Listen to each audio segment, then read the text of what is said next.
Hello, friends. We are in a troubling time when it comes to misinformation. Here at Forbidden Knowledge News, I've always taken an unbiased, open-minded, and responsible approach to presenting my own theories, and the views of our guests do not reflect that of my own.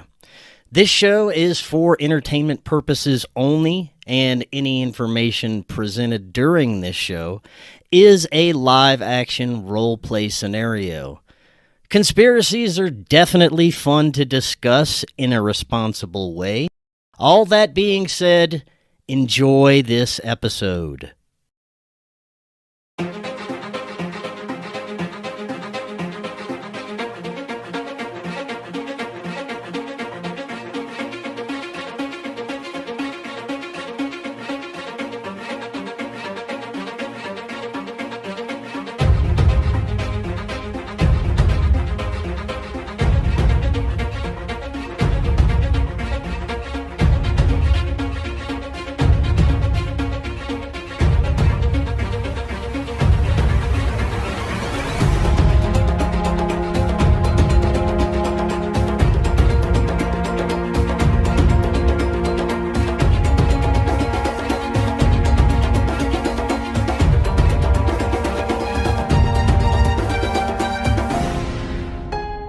Welcome back to Forbidden Knowledge News. I'm your host, Chris Matthew. Today my guest is Ryder Lee. First, a couple of announcements. Check out the Forbidden documentary Occult Louisiana, available on Tubi and multiple streaming platforms. Get access to all of our premium content at Rokfin.com/FKN+. And if you listen through any audio platform, download our podcast episodes directly through Spreaker. We're booking guests for December and January. If you have suggestions or you'd like to be a guest, email me forbiddenknowledgenews@gmail.com. Today I want to welcome back to the show Ryder Lee. He is a filmmaker and producer and host of Raised by Giants podcast, which provides a platform for researchers, spiritual teachers, authors, and experiencers to come together and communicate their studies, bringing new understandings of life and the universe. Ryder, welcome back. How you doing? Doing great, Chris. Thanks for having me on. Really appreciate it. Yes, sir. Welcome back. It's great to have you. It's been a little while. Looking forward to this one. We're going to be talking about you and Jay Weidner's latest film, A Clockwork Shining. And this presents the possibility that Stanley Kubrick may have intentionally altered the script from being about Jack Nicholson and his family acting as caretakers to a haunted hotel to possibly exposing aspects of the CIA MKUltra mind control program. Now, The Shining was definitely one of my favorite movies growing up. It still is, and I never really even thought about it remotely in this way.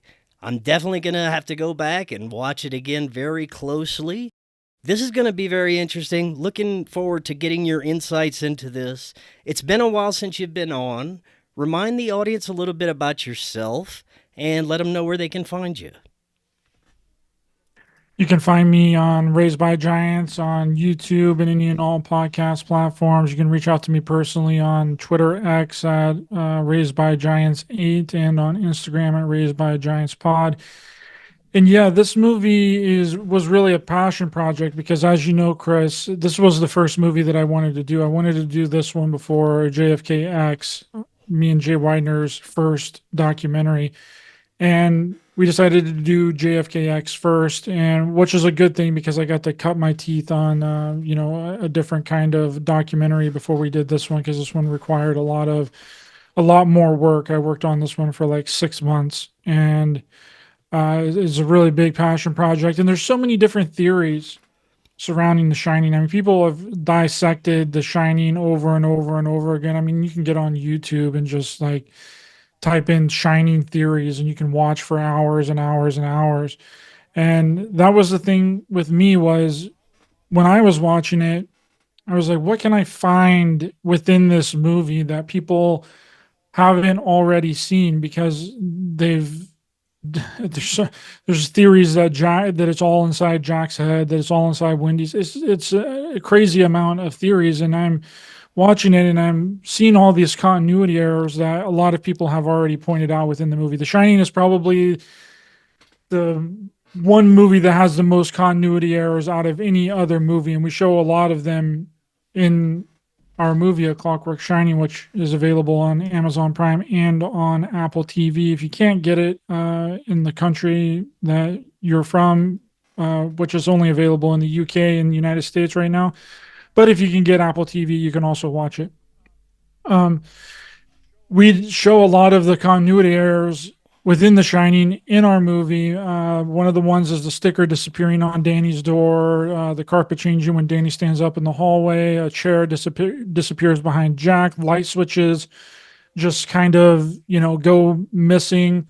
There's a light switch just underneath a picture before Jack walks into Allman's office in the beginning of the movie. Later on, when Jack walks into the office to destroy the radio to prevent Danny and Wendy from leaving the mountain, from leaving the hotel, the light switch is gone. There's another one that there's a light switch underneath the storage room when Halloran is giving Wendy and Danny a tour of the hotel, and he's like, "Here's the storage room," and which we have a thing in our documentary that I don't think anyone has really ever picked up on, is that Halloran doesn't really seem like he says storage room. It sounds like he says story room. Now, this is the story room. And we show that in the documentary, which is really interesting because from that point in the film, The Shining, that's when things really start to pick up and take a really dark turn within the movie. That's when, Grady is pretty much telling Jack like that he needs to eliminate Wendy and Danny. Before it was kind of like persuasion. He was kind of like, you need to correct them, sir. Just like I corrected my two daughters, blah, blah, blah. It's a horrible impression, but you get the point. And there's a light switch that's it's either an outlet or a light switch on beside the door. And then later on, when Wendy is carrying Jack's body into the storage room, the light switch is gone. And there's a few other ones that I kind of forgot to put in the movie, like in the very beginning, which is the establishing shot of the Overlook Hotel.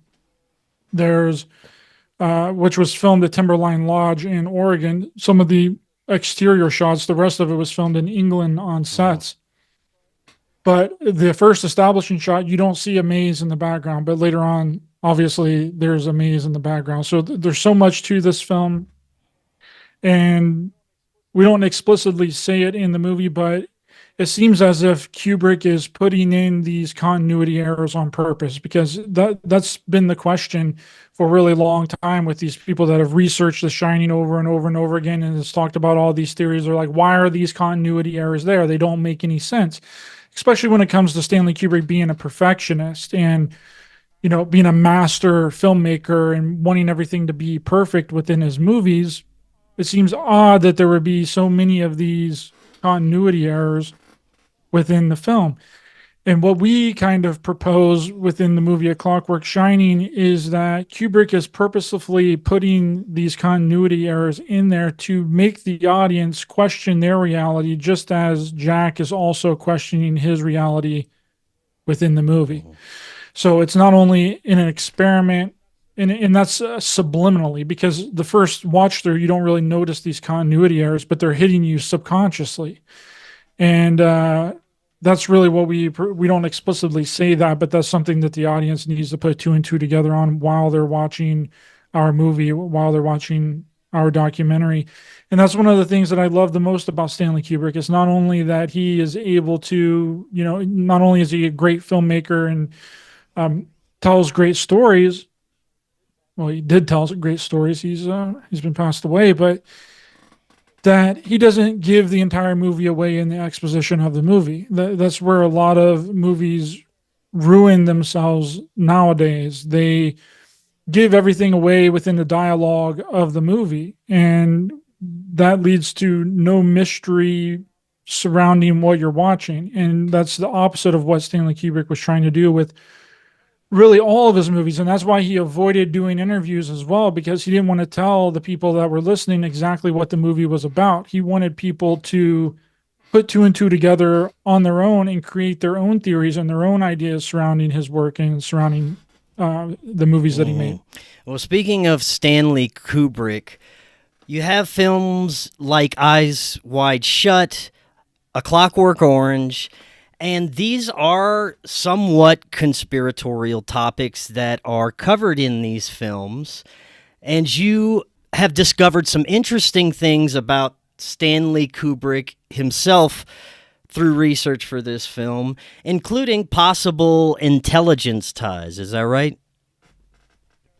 Yes, we actually did we didn't go so heavy on Stanley Kubrick. There's a lot of things that we could have put in there that would not have shined a really good light on Stanley Kubrick, but we chose not to really put a lot of those in there because it's really a lot of speculation and theorizing when it comes to the types of things that Stanley Kubrick may or may not have been doing behind closed doors. So, but we do have a document in the movie A Clockwork Shining where it shows that he is being looked at for some unknown governmental project along with four other filmmakers.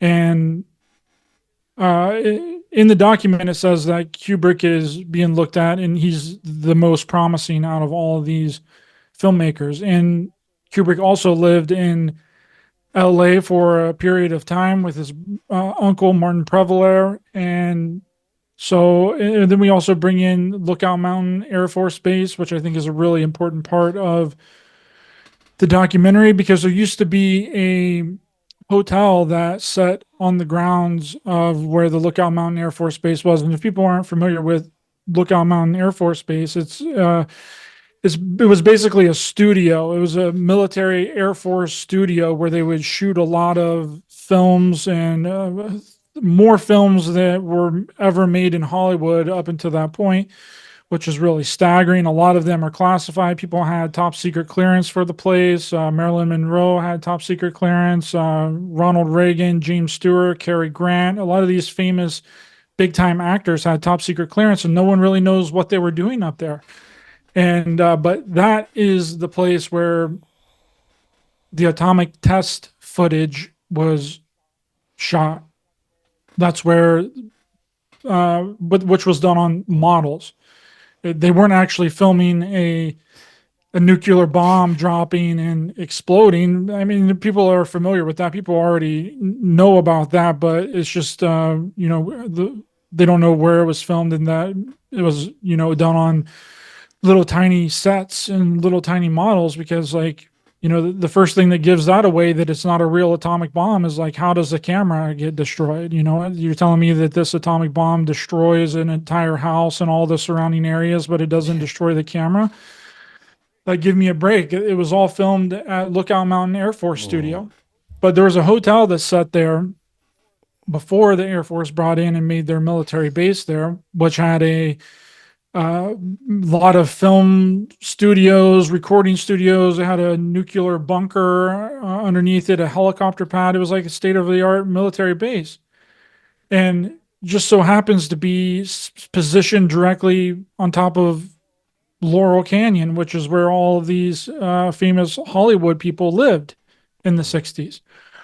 But there used to be a hotel that sat there that was called Lookout Mountain Hotel. And we show it in our film how Lookout Mountain Hotel looked very similar to the Overlook Hotel within Stanley Kubrick's The Shining. And Lookout Mountain Hotel in Laurel Canyon burnt to the ground. And in the sequel to The Shining, Doctor Sleep, the Lookout Overlook Hotel burns to the ground. Right. So it's all of these coincidences are just kind of adding up here. And there's so many things there's so many theories about Jay Widener basically created the whole idea and the theory that Stanley Kubrick's The Shining was a confession for faking the moon landing, and he does provide pretty good evidence for that with Danny standing up in the hallway, the carpet looking like the Apollo 11 launch pad, him wearing the Apollo 11 shirt, him going into room 237, room 237,000 miles away was what people thought that was the distance between the Earth and the moon at that time. So a lot of it makes sense, but when you read it through the lens of the things that we've discovered within the movie, it really takes but it doesn't discount the other theories that people have had about The Shining, because I think a lot of them are still correct. It's just an experiment. Stanley Kubrick is running an experiment. He's not only running an experiment while he's making the movie by rewriting the script as he's filming the movie. Nobody would ever do that, ever. Like, why would you be rewriting a script while you're shooting the movie? It just causes a lot of problems and a lot of issues. But we theorize and posturize within the movie that, Kubrick was kind of pushed to take The Shining by Warner Well, Brothers. yeah, I was just about to say, you mentioned in the film that he was kind of forced to do the film, and it was very well known that he did not like Stephen King's work at all. You also mentioned how the first script he submitted was approved, but then he completely altered the entire thing as the film was being made.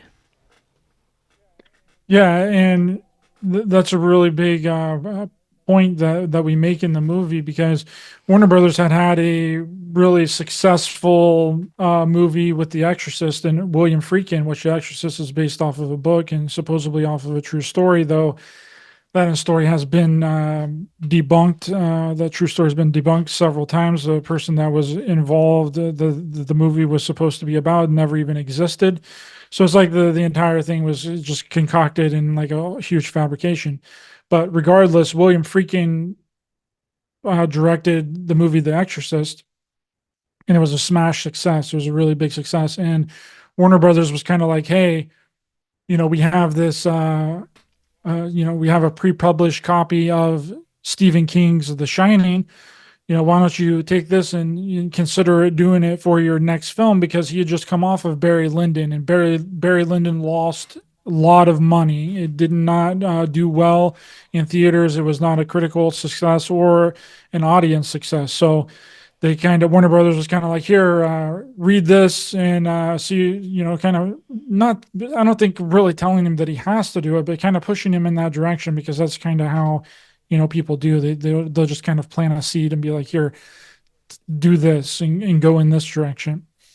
And so we theorize that it's highly likely that Kubrick wrote a script for Warner Brothers that was completely different than the script that he was wanting to do, because he inevitably rewrote it. And that original script was more akin to Stephen King's book, The Shining, with all the paranormal aspects of The Shining. And that's a big reason why Stephen King did not like it, but he did not see the things that we have seen and what this documentary is about, so he doesn't really understand it. And I feel like that if he did understand it, he would have a change of attitude, which he has kind of changed his perspective over the years, probably because Warner Brothers ended up giving him a large amount of money to shut up about it, because all he was doing was trashing it. He was like, the only thing I liked about Stanley Kubrick's The Shining was Jack Nicholson's performance. The rest of it was garbage. It's not a direct quote, but that's just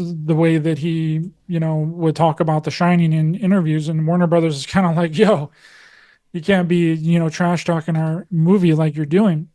And so that was probably influence for Kubrick to change the script, because it's been talked about how Kubrick he was sort of an atheist, and he didn't really actually believe in the supernatural or believe in the paranormal. So it makes more sense that he wanted to make things realistic. And we do know that about Kubrick, that he wanted his sets and the actors and the things that he was doing a movie on to be hyper realistic.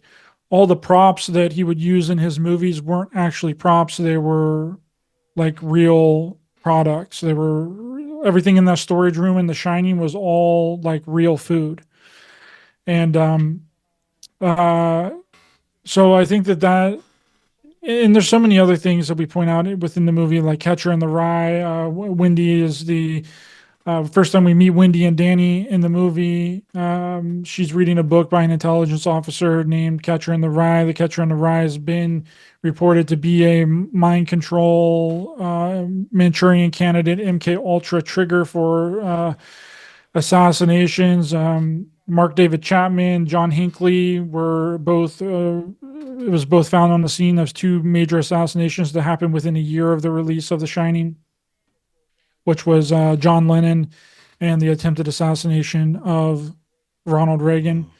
And then when you look at, because Jack is really, it seems like that he's like going into he's spiraling into these, types of delusions. But whenever you watch The Shining again, and we put it in the documentary, when the first 10 minutes of The Shining between Ullman, Bill Watson, and Jack Torrance within The Shining really kind of give away the entire plot of the movie between that interaction there. And a lot of people think that that's the most like boring part of the movie, but they're telling you that exactly what's going to happen.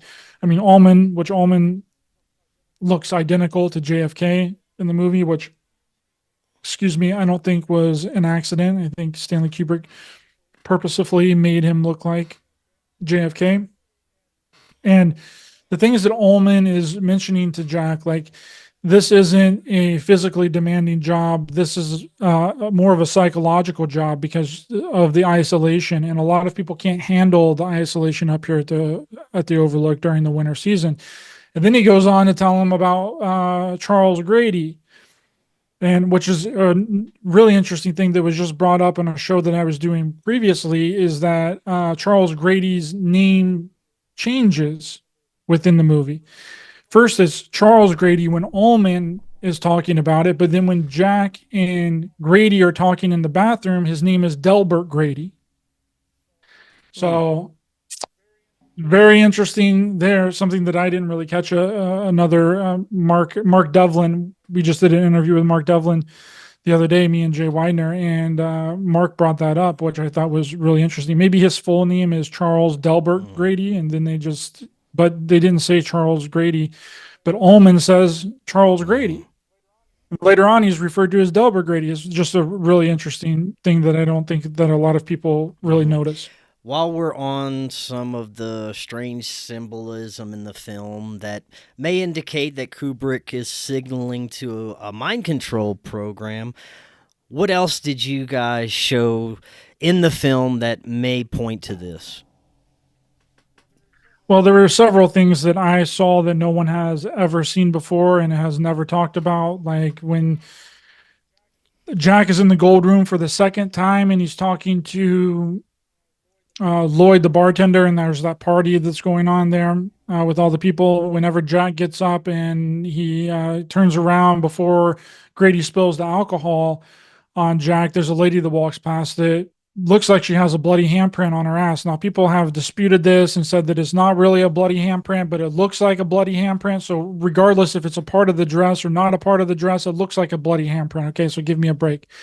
So she's actually the person that bumps into Grady that makes him spill the alcohol on Jack.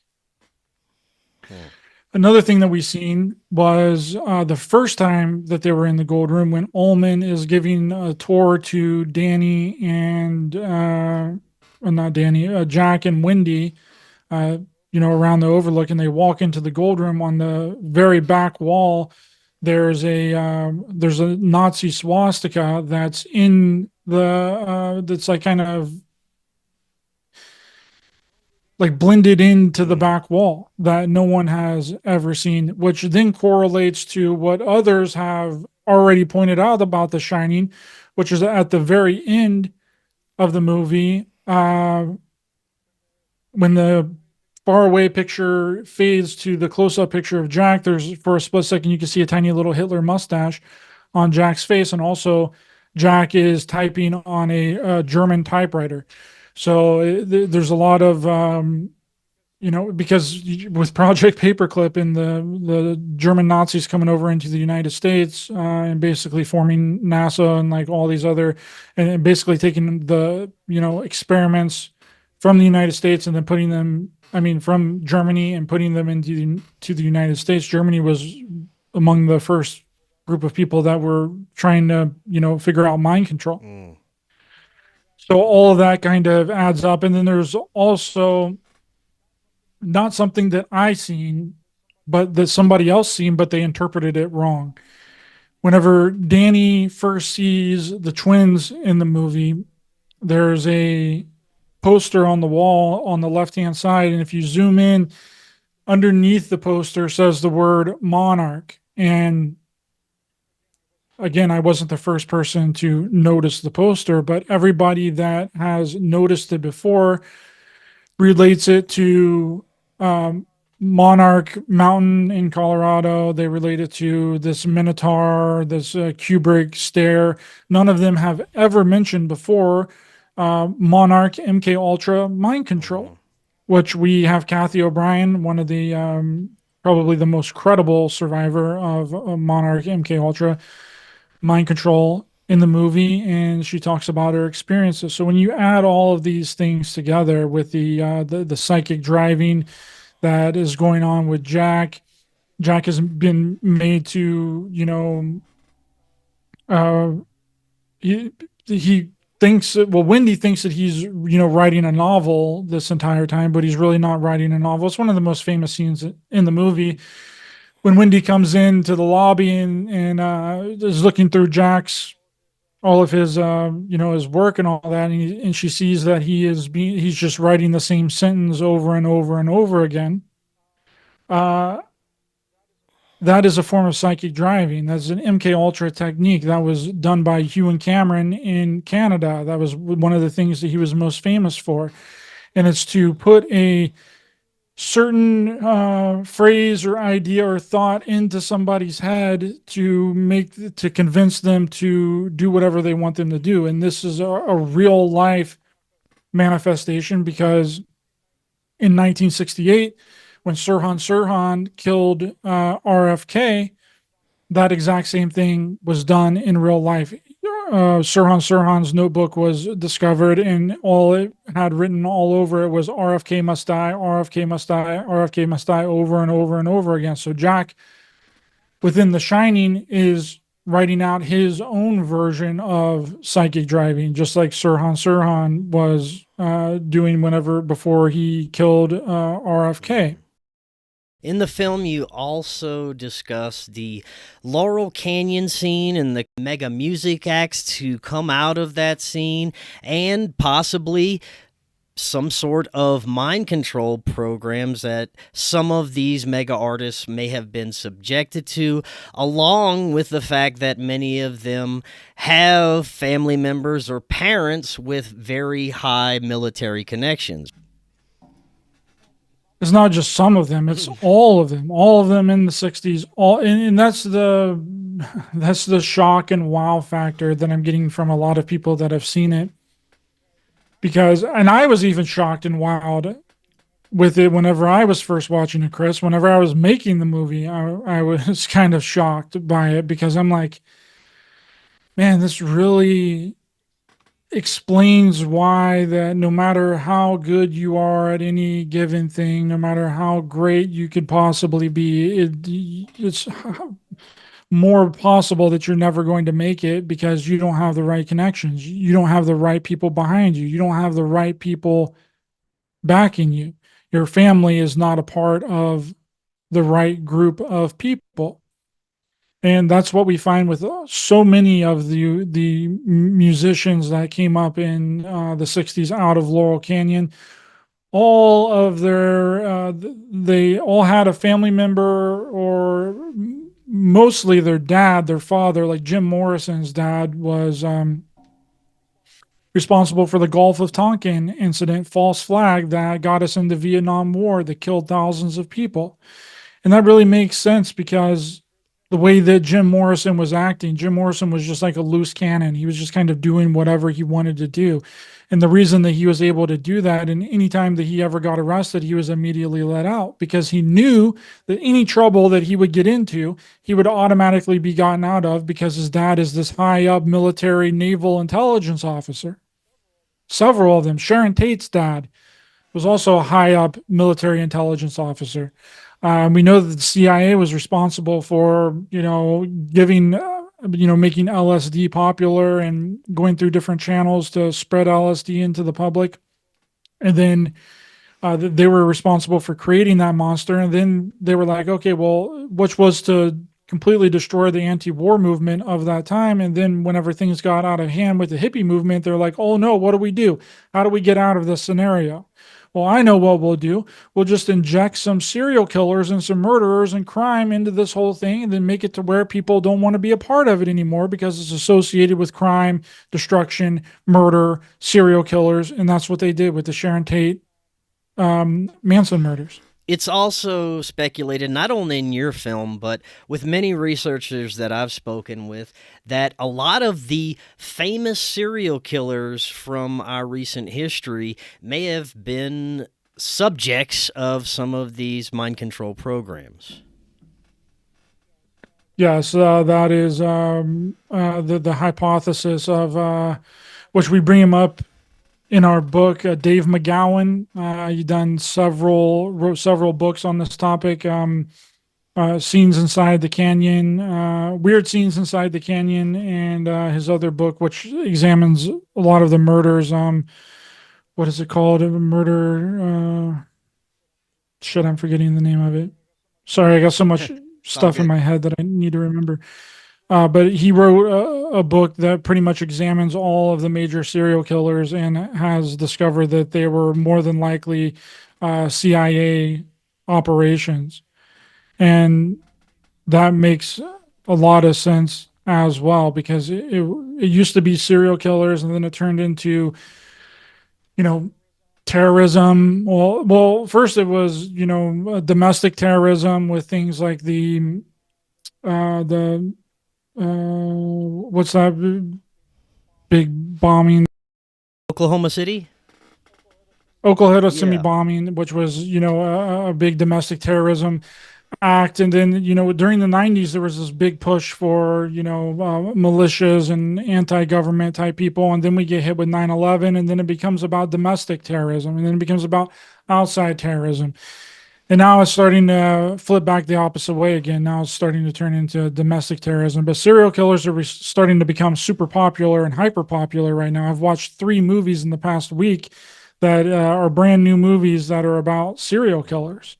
And of course, serial killer documentary and true crime is soaring right now. It's heavily popular, and it makes sense that they could have been responsible for the creation of at least a lot of these types of serial killers, and which stands to reason that they could do that and then just kind of sit back and be like, okay, well, somebody is going to come out and mimic this. So really, they only have to push a couple people in that kind of direction to commit these types of crimes, and then they just sit back, and then other people are going to get that idea in their head, and they're going to go out and do it as well. So that's a little snippet of how these things work and how agents work. They're not there to actually completely fabricate an entire thing to the point that every little detail is measured out. They're just there to push you in a certain direction, to plant a seed in order for you to capitalize. They just capitalize on people that they want to be able to push into a certain direction, and that's what I think. Yeah, it's like these high impact psychological events, including serial killers, they have this effect on the collective consciousness, and it causes the collective to be steered in certain directions and for certain agendas to be able to be pushed through just a little bit easier.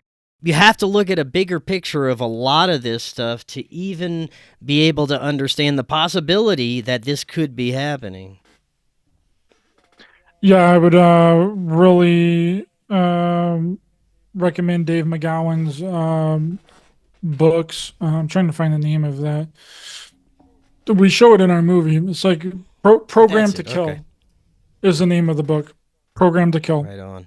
And Mark Devlin within the movie is a really big study on Dave McGowan's work. He actually went to Laurel Canyon with Greg Carlwood from the Higher Side Chats. They did like a whole episode of traveling through Laurel Canyon and going up there and stuff. And me and Jay Widener actually went up in there too. And it's like it's kind of a dump up in there now. It's like it's not a good place to be, which all of LA Yeah, is kind of like a dump, which is why we need to support independent filmmakers and people that are doing this independently. Now is our time to really uh, create new things and put new things out there, and hopefully people will support and hopefully people will check it I out. agree 100%. You mentioned Catcher in the Rye earlier.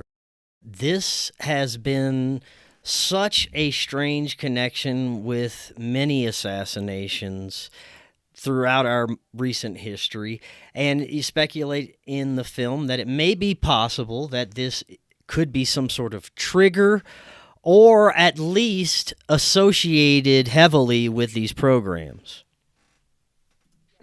Yeah, Joe Atwell, which is also in the movie. We have Walter Bosley, which is an AFOSI agent, Air Force special agent in the movie. We have Joe Atwell, which is a author and researcher. We have Kathy O'Brien, which is a Monarch MK Ultra survivor, and we have Mark Devlin, which is an author and a researcher, and myself and Jay Widener in the movie as well. So Catcher in the Rye has been associated with two major assassinations, John Lennon and the attempted assassination with Ronald Reagan. And I actually have a book here that Mark David Chapman, after he had killed John Lennon, here's the book, 100 Most Famous Criminals. After he had shot and killed John Lennon, he sat on the street and started reading Catcher in the Rye until the police showed up. And then in his defense in court, he stood up and he said, if you want to know the reason why I committed this act, then all you got to do is read Catcher in the Rye. And then a few years later, a psychologist or a psychiatrist went in to meet with Mark David Chapman in prison, and he was still reading Catcher in the Rye. So this in Catcher in the Rye is one of the most popular books in American history. It's required reading for if you were in public school, which is insane when you think about it. But Joe Atwell within our movie, A Clockwork Shining, he has a different interpretation of what was going on with Catcher in the Rye. He believes that he's decoded it to the point to where he thinks that it's a it's telling the story of the Masonic trajectory of a member going through the ranks and going through the lodge, because it has a lot of the same types of symbolism within there. And Kubrick has a lot of Freemasonic symbolism in a lot of his movies as well. So if you want to get the full interpretation of what Joe Atwell believes is going on within Catcher in the Rye, then you're gonna have to watch our movie on Amazon Prime. Going back to the possibility of some sort of mind control experiment going on at the Overlook Hotel, you speculate in the film that, like in the MK Ultra experimentation, there could have been some sort of psychedelic substance like LSD distributed to the family somehow. Yes, there's real life examples of LSD being used on unknown, unwitting unwitting people, entire groups of unwitting people that have no idea that they're being dosed with LSD. And this goes back to some of the very first MK Ultra experiments that were done on the Army, which they were kind of just told that they were going to be a part of, biological weapons testing. They didn't know that they were going to be pumped up with a lot of these hallucinogenic drugs, and one of those drugs is called BZ, which BZ is like 100 times more powerful than LSD. It would make people lose their minds for long periods of time, like weeks at a time. And they would also do open air testing with this. They would like simulate an entire military operation, and then they would just spray this BZ on all of the soldiers that were a part of this simulated operation, and they would like lose their minds for long periods. And that's the thing with, you know, taking LSD or some kind of psychedelic, whenever you knowingly take it, you can expect that you're going to have some kind of change, some kind of head change. You're going to expect some sort of physiological change within your body and within your mind. But if you're unknowingly dosed with some sort of hallucinogenic drug, you're going to think that you're losing your mind. And what we theorize and talk about within the movie is that it's a high possibility that Lloyd, the bartender, dosed Jack's drink with LSD. And this is a very known thing. Operation Midnight Climax was this very thing. They did this exact same thing. They had this brothel set up where they would hire the prostitutes to unknowingly dose these John's alcoholic drinks with LSD. And then you have Frank Olson as well, that we talk about in the documentary, where Sidney Gottlieb, the head of the MK Ultra programs, unknowingly spiked his alcoholic drink with LSD, and then he jumped out of the window of his hotel room and died. So there's so many real life examples of LSD and these different psychedelic drugs being used on the public unknowingly. And then there's also even an instance where the CIA sprayed an LSD aerosol on a whole CIA party. Yeah. Unknowingly. So we have all these real life examples of this, and it only makes sense when you look at the way that The Shining is set up, and when Jack first experiences what could be considered supernatural or paranormal things. It's only after he takes that alcoholic drink from Lloyd the bartender, and Wendy comes into the gold room and was like, Danny was attacked by a woman upstairs in one of the empty rooms. So he goes upstairs into room 237, and when you walk into room 237, when you see it in the movie, it's unlike anything else that you had seen in the entire movie. Everything is super psychedelic. The colors of the carpet are very vivid. It's different than anything else, any of the other sets that you see around the inside of the Overlook Hotel. And he sees the very attractive woman, which the attractive woman then turns into an elderly lady. He kind of freaks out and goes out of the room, and then goes to his room with Wendy, his little apartment room, and walks in. And Wendy asked him, "Did you see anything? Did you find anything? See anything?" And he's like, "No, I didn't see anything." So it's like he either knows that this is some kind of an experiment. And again, Kubrick is not only doing an experiment within the movie, as he's rewriting the movie, he's doing an experiment on the actors and the way that he treated Shelley Duvall, which is very reminiscent of a way that you would tear somebody down in some sort of MK Ultra experiment. But it's also an experiment on the audience, so it's a triple whammy. He's not only hitting you with he's hitting you from all directions. As you said earlier, you had Kathy O'Brien on, and she also discussed how these programs would initiate trauma on the victims until they would disassociate, and it would also involve LSD oftentimes, but trauma was the key to getting the person to dissociate enough to where they may even be able to have some sort of psychic abilities, right?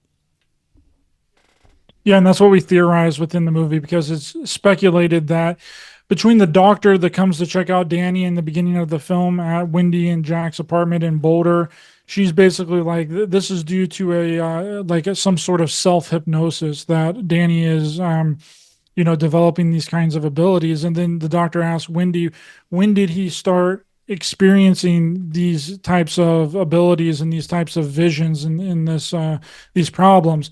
And she said, well, it was after Jack broke Danny's arm. So the abuse by Jack toward Danny has inadvertently created these types of psychic abilities that Danny has within The Shining.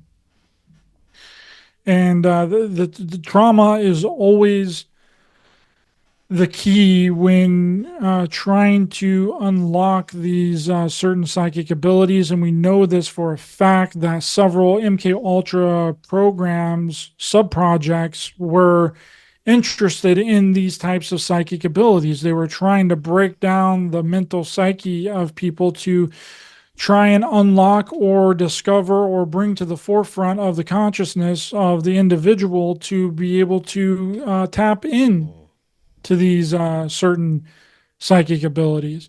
So it's not, and then, Jack later admits that later on in the film when he's talking to Lloyd, the bartender, for the first time, and he says that, yeah, I did hurt Mm. Danny. I did break Danny's arm. And there's this weird tension between Jack and Danny throughout the entire movie, like some kind of weird, creepy tension that's going on there. And also, which we didn't put in the movie, but other people have pointed out in the beginning when uh, Jack is waiting for Bill Watson, which Bill Watson is.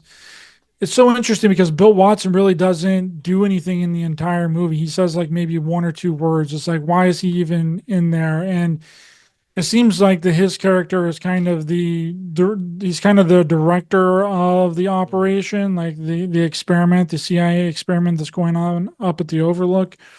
And his resemblance to Sidney Gottlieb, which is the head of the MK Ultra programs, it's uncanny what's going on there.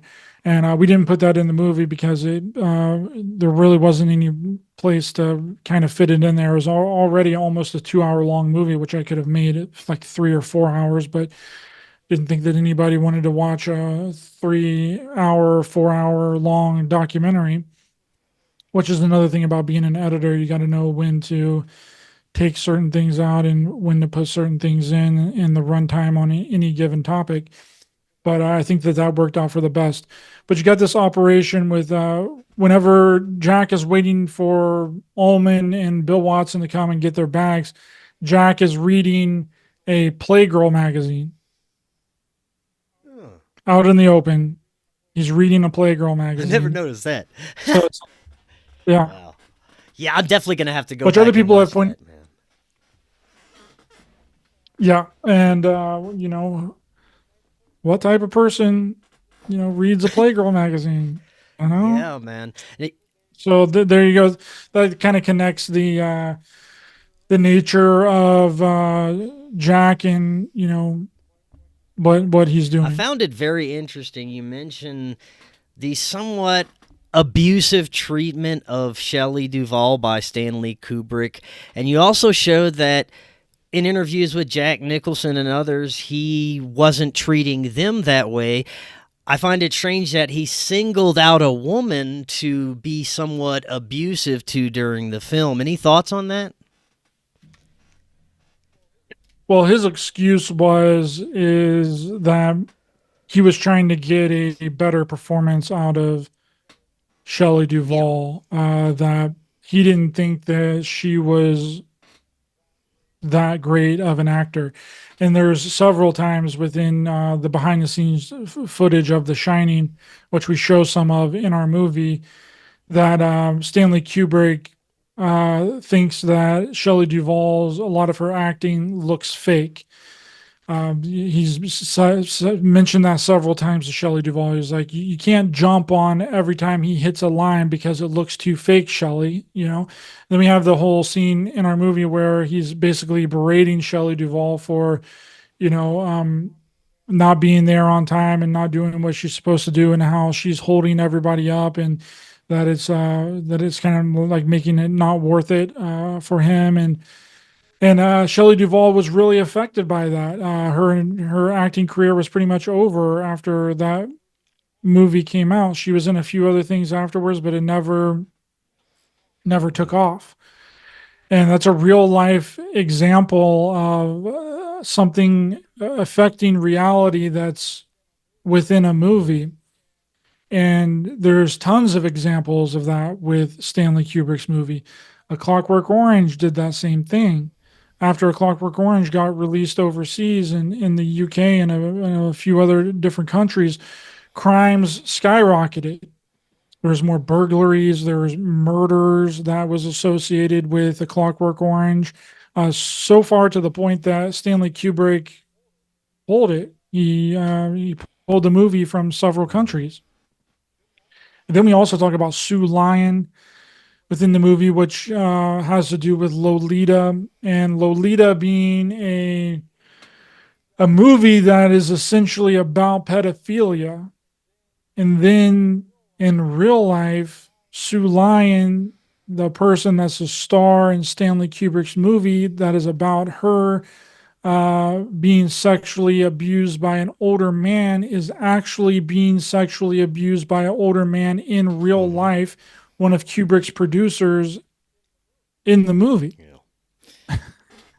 It's wild. There's so many of these echoing effects between Stanley Kubrick's movies and real life. I mean, we just mentioned Catcher in the Rye. Catcher in the Rye. The Shining came out in 1980. The two assassinations, the one attempt on Ronald Reagan and the other one on the one that actually went through on John Lennon, was around a year after the movie came out. So how did Stanley Kubrick know to put Catcher in the Rye in The Shining? How did he know that this was going to be a big controversy and that these assassins were going to be continuously reading Catcher in the Rye? Not to give too much away, but you also discuss briefly about a missing scene that could have further clues to the real meaning of the film.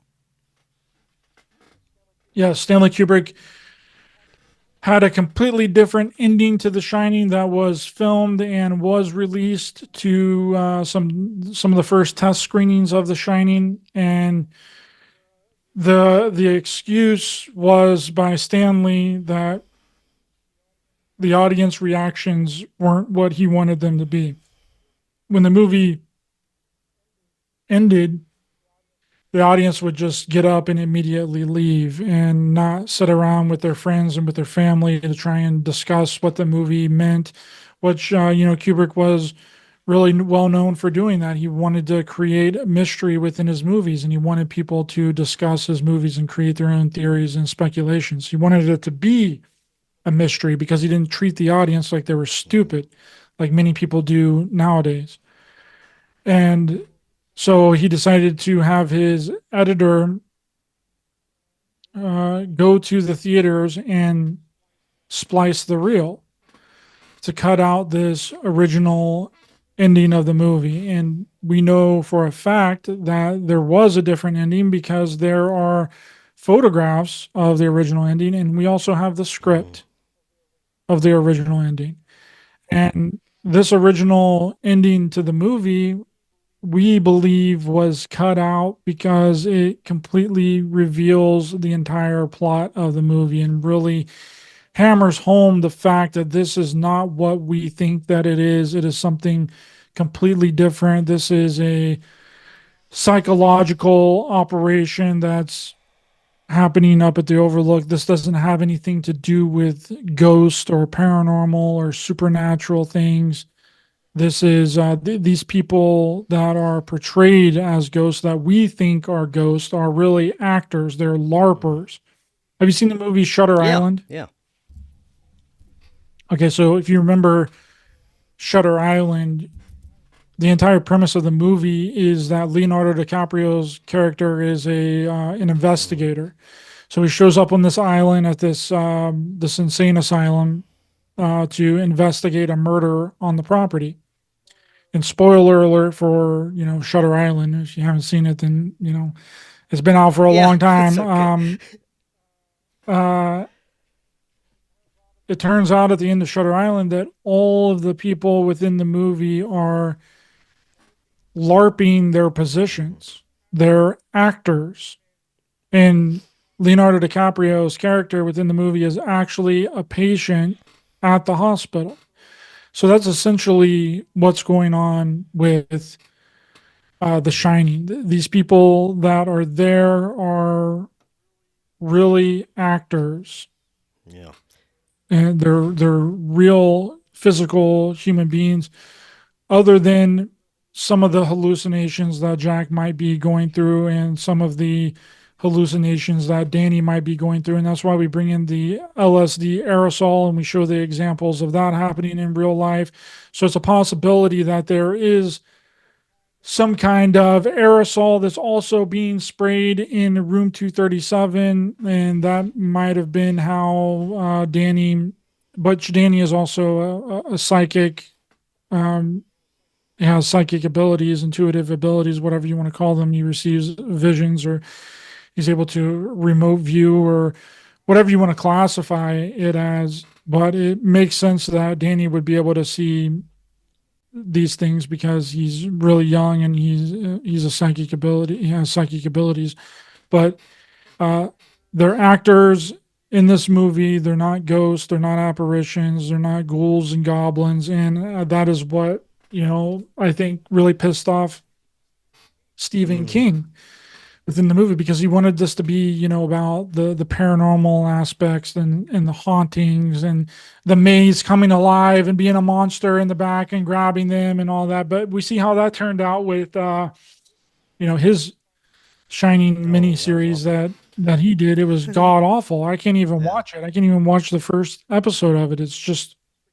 It's freaking horrible. And another reason might be too is because people thought that Stanley Kubrick was going to maybe film The Shining at the Stanley Hotel in Colorado, but then he decided not to. So, but hey, they got Stephen King's version of The Shining in that miniseries filmed at the Stanley Hotel. Yeah. Well, So, still one of the best movies of all time. When it comes to Kubrick himself, and I know we'll never really know this, the man is no longer with us, but do you think he was really trying to bring attention to this, or may he have been part of some sort of more sinister program? well, he would have had to have known about the CIA's MK Ultra programs just based on the fact that he made a Clockwork Yeah, yeah. Orange. Like that entire movie is about MK Ultra and mind Yeah, that's not even controlling veiled Alex, right the there. main. It's straight up. Yeah, it's just straight up Yeah. saying it. But there's also a part in Clockwork Orange where it says, it almost says the word adrenochrome. It says adrenochrome. It's on the top of Interesting. like a header of like a building that says Hmm. adrenochrome.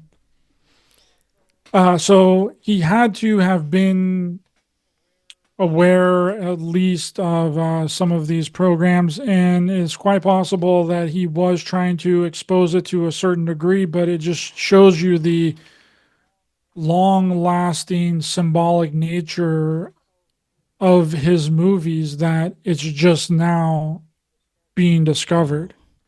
Well, let's close on this. Um, Do you think that it's possible that these mind control programs are still being carried out in any capacity?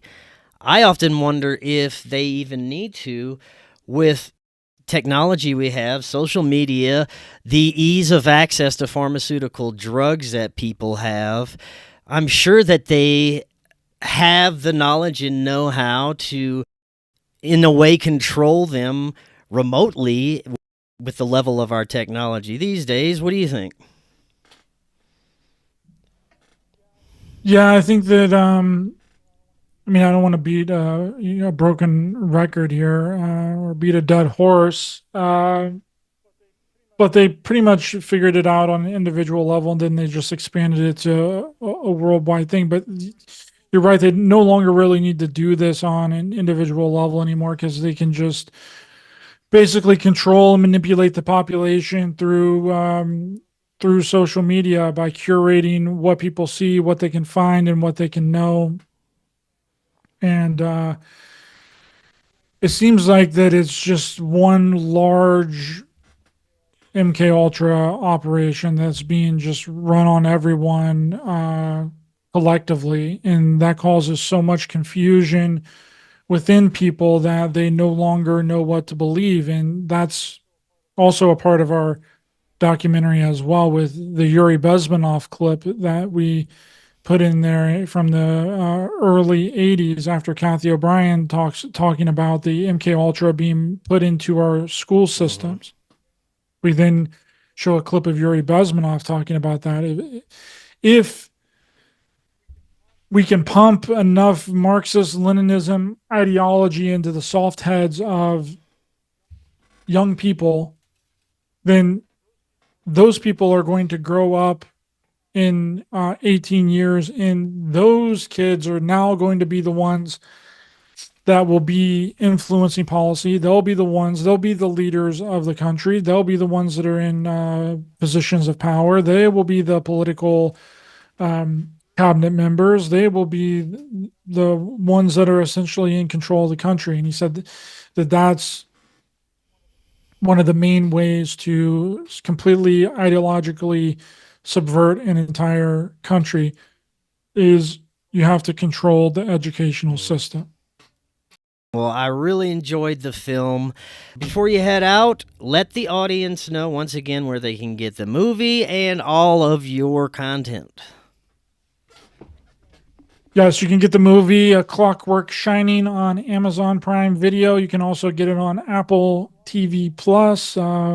Please help support my work and independent filmmakers' work. Like I was mentioning earlier, Hollywood is basically dead. Shit the bed. They're not putting out good work. They're done. They're fried. They're burnt. And please support independent filmmakers and purchase our movie A Clockwork Shining on Amazon Prime. And if you're in another country that it's not available in, if you click the link, hopefully we can get a link in the description for the movie.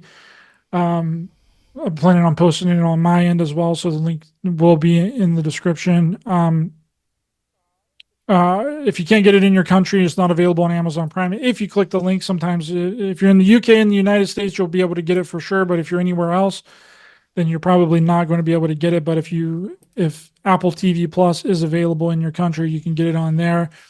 And if it's not, then we will be figuring out a way to make it available for people everywhere in the world here soon, hopefully in a couple of months. But if you would like to listen to some more of my work, you can find me at Raised by Giants on YouTube and in all podcast platforms. And if you would like to reach out to me personally on X, Twitter, at Raised by Giants 8, and on Instagram at Raised by Giants Pod. Thanks so much, Chris. Really appreciate your time, and thanks for watching my movie, brother. Really appreciate it. Yes, sir. Thanks again for coming on.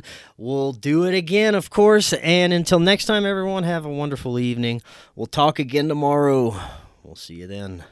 Hallucinogenic drugs, hypnosis, electric shocks to the brain. Stop it, please, I beg you! Some of the methods used in secret CIA mind control experiments. There are many theories as to what The Shining is really about, from the faking of the moon landing to Native American genocide and the Holocaust. Now, if he did fake the Apollo moon landing, then he probably has really deep connections into the intelligence world. Why are there these gigantic continuity errors in this movie? The occulted meaning has to be comprehensible. It's just hidden, usually in a very systematic way, so that it could be understood by someone coming along later on who knows what the real meaning is supposed to be. We believe that there's something even more sinister lurking beneath the surface of this masterful film. So Lookout Mountain Hotel looked a lot like the Overlook Hotel. You realise that there's no such thing as coincidences like that. As Lookout Mountain Studios, ran by the Air Force. That told the story of nuclear weapons testing by the United States. Of the Army, Navy, and Air Force, the Air Force was known to be the most excited, the most turned on by MK Ultra and its prospects. Reportedly, there were more films made at Lookout Mountain than at all the other film studios in Hollywood.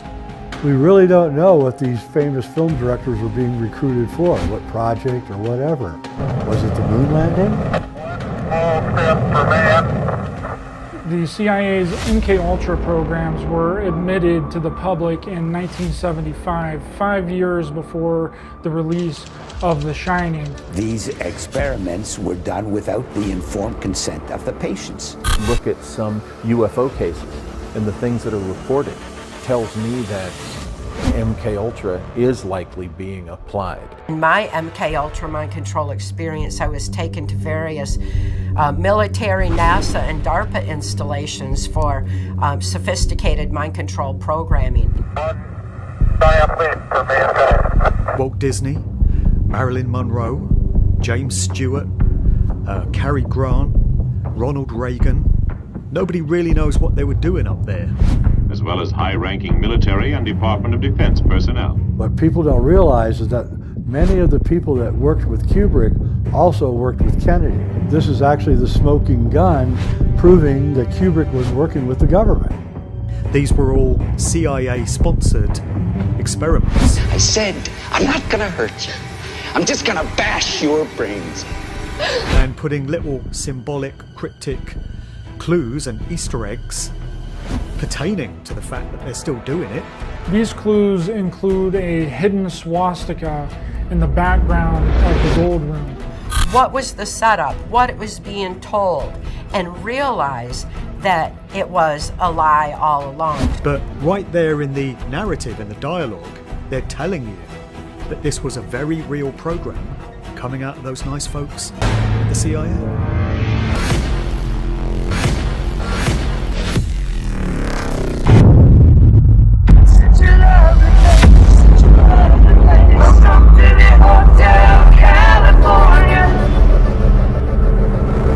Here's Johnny!